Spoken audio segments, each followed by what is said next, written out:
Sawa. Yun o.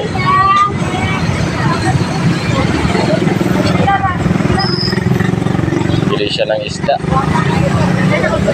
para bukas.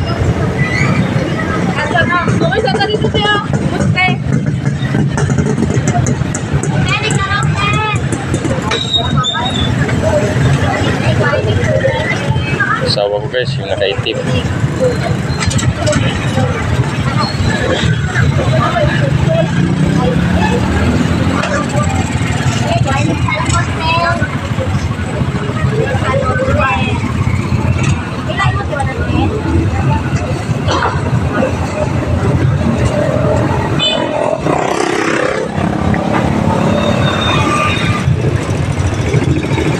Gulay dito.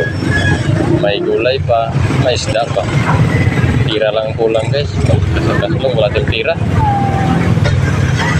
Kunti lang tayo bili. Paulo ng bukas. Maraming salamat guys. Ano lang, kailangan nyo guys na share o like lang sa mga videos na bago sa inyo guys. Maraming salamat. Tapos na bumili. Salamat.